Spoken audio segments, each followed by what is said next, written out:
Good morning, everybody. You're listening to Red Pill 78. I am the corruption detector. I want to thank everyone for tuning in.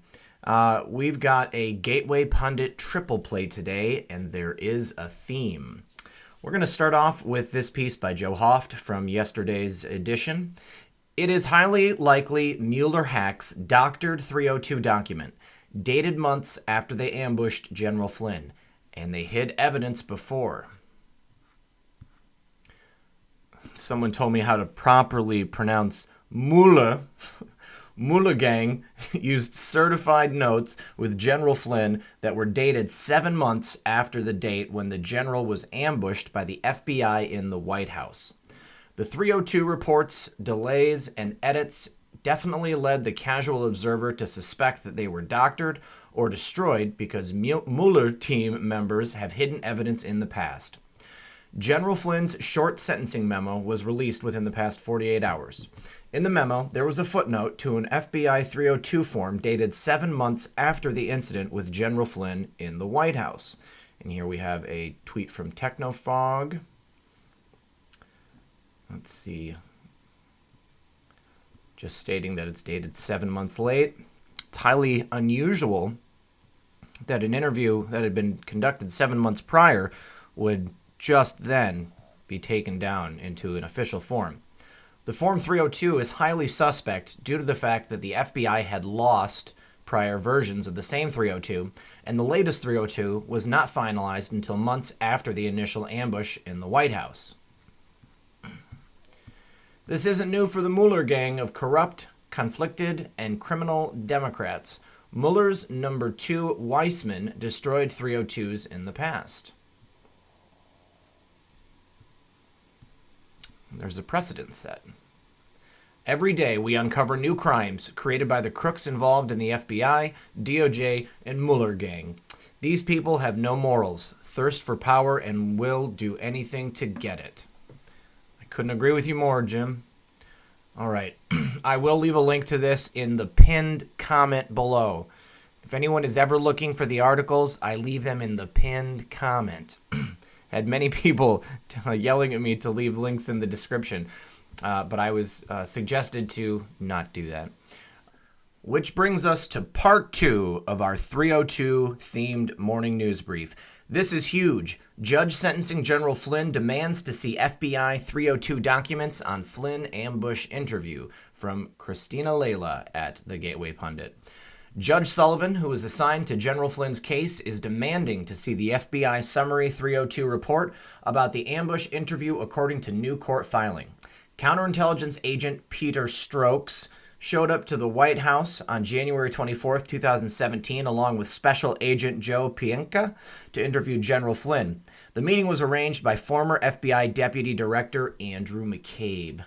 Flynn was told not to have his lawyer with him, and soon after the FBI agents began to question him, he realized he was being ambushed over his phone calls to Russian Ambassador Kislyak. The FBI agents who ambushed General Flynn on January 24, 2017, didn't write their 302 reports on their interview until 7 months after, on August 22nd. This is also after Rosenstein wrote his memo, August 2nd, expanding Mueller's scope. Congressional investigators have long suspected the 302 summary notes on Flynn were altered to make it appear as he was lying. Former Deputy Director Andrew McCabe previously testified to Congress that the 2 agents who interviewed Flynn didn't detect any deception. The 302 report may not be released to the public because it may be filed under seal. The American people deserve answers as to why the 302 summary report on the Flynn interview wasn't taken at the time of the ambush. Or was it rewritten several months later to exclude Peter Strokes since he was removed from Mueller's team? Comey, Yates, Stroke, and McCabe set General Flynn up to not only remove him from his post as National Security Advisor, but to catch him in a perjury trap. The special counsel must file its reply to Wednesday's court filing by December 14th. Excellent news, guys. Excellent news. All right, so that will bring us to part 3 of our 302 themed morning news brief. Because Joe Hoft at the Gateway Pundit today reports that Judge overseeing General Flynn's sentencing dismissed similar case in 2009 due to fraudulent 302 documents and DOJ misconduct. That is amazing news. And here is the judge that is overseeing it all. Judge Emmett G. Sullivan, who is overseeing the sentencing in the case of U.S. government against General Michael Flynn, has seen government corruption before. In 2009, the judge dismissed the DOJ's case against Alaska Republican Senator Ted Stevens due to government corruption.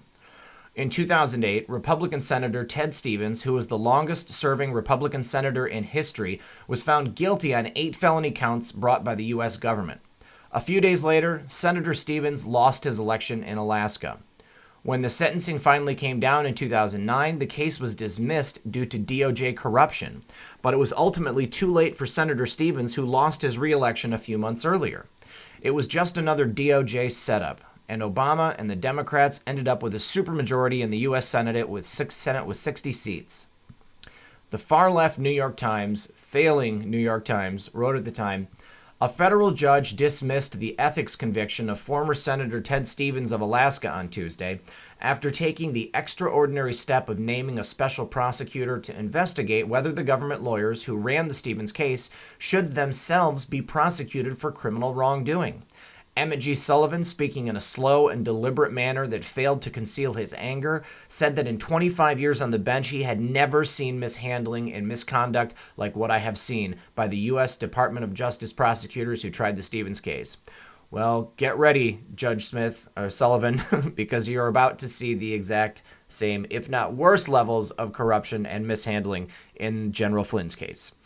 Judge Sullivan's lacerating 14-minute speech, focusing on disclosures that prosecutors had improperly withheld evidence in the case, virtually guaranteed reverberations beyond the morning's dismissal of the verdict that helped end Mr. Stevens' Senate career. The judge, who was named to the federal district court here by President Bill Clinton, delivered a broad warning about what he said was a troubling tendency he had observed among prosecutors to stretch the boundaries of ethics restrictions and conceal evidence to win cases. He named Henry F. Schulke III, a prominent Washington lawyer, to investigate 6 career Justice Department prosecutors, including the chief and deputy chief of the Public Integrity Section, an elite unit charged with dealing with official corruption, to see if they should face criminal charges. Well, guys, does this sound familiar? Because I feel like this is exactly what's going on right now. Maybe Judge Sullivan is going to appoint another special prosecutor to look into Mueller's team. That would be amazing. This same Judge Sullivan from the Stevens case was appointed to oversee General Michael Flynn's sentencing for lying to the FBI. According to his judicial profile on October 3, 1984, Judge Sullivan was appointed by President Ronald Reagan to serve as an associate judge of the Superior Court of the District of Columbia. He was later, on November 25, 1991, appointed by President George H.W. Bush to serve as an associate judge of the District of Columbia Court of Appeals. Then, on June 16, 1994, Judge Sullivan was again appointed by President William J. Clinton to serve on the United States District Judge for the District of Columbia. Yesterday, Judge Sullivan requested that the DOJ provide all FBI 302 forms related to the Flynn case. Okay, there is his order right there. And there again is Technofog. They like Technofog here at the Gateway Pundit. The judge also requested that the government provide a copy of the memo written by fired former FBI head Andrew McCabe. Wow. Things are heating up, guys. Very exciting. And I'll let you guys find this article and read the specific order right there. Or if you've got a Pacer account, check it out. Apparently, on his 4th day of work in the Trump administration, the FBI visited the general in the White House in an attempt to have him removed from the Trump team. As we noted yesterday, the presence of Mueller's number 2, Andrew Weissman, on the case is troubling as well. Weissman destroyed 302's in the Enron case, that he bungled in the 2000s. He should have been disbarred and imprisoned then. Corrupt Robert Mueller thought Weissman was the absolute best person to be on this corrupt investigation because they needed somebody who they could count on to be corrupt. All right, here's some more Twitter. What do you make of the anomalously late date of Flynn 302, 7 months after the interview, and Stroke texts mention of important 302 in mid-February, 2 weeks after the Flynn interview? Weissman's presence in this case makes a difference. Yeah, because he would destroy them and then make fraudulent ones. General Flynn was criminally attacked by the FBI, DOJ, and corrupt Mueller team, and then charged with phony crimes. The sequence of events is astounding. The original 302 on General Flynn stated that he did not lie, but then later it was changed. That's right. Recall that the FBI deputy director testified that Stroke and Pkwy did not believe Flynn lied during the interview. It wasn't until 7 months later, after Rosenstein gave Mueller new orders and after Stroke was fired, that the 302 form alleging a crime was signed. So the apparent sequence of events was 1. Flynn interview, 2. Preparation of a memorandum noting conclusion that Flynn did not lie, 3. Comey fired, 4. Mueller appointed, 5. Rosenstein issues secret new Mueller orders, 6. Stroke fired, 7. New FBI memo claiming Flynn had lied. Not only should the case against General Flynn be dismissed, but those involved in the crimes related to this horrible ordeal should be put away for life. All right, I think that's great news, guys. Noting that the important history of Judge Sullivan, the fact that he did the right thing and went after corrupt government prosecutors in the past, I think that there's a very good chance that he could take the same line of thinking with this case and do something very similar to what he did previously. Even if it's only just dismissing General Flynn, that would General Flynn's sentencing in his case, that would be a win. But if he actually goes so far as to appoint a special prosecutor or files charges or seeks to have charges filed against these prosecutors, it's just going to be an amazing time. You guys, it's looking more like Christmas every single day. I want to thank everybody for tuning in. Please let me know what you thought about this article and all of these articles on the 302's in the comments below. Like, share, and subscribe, and I will see you all tonight.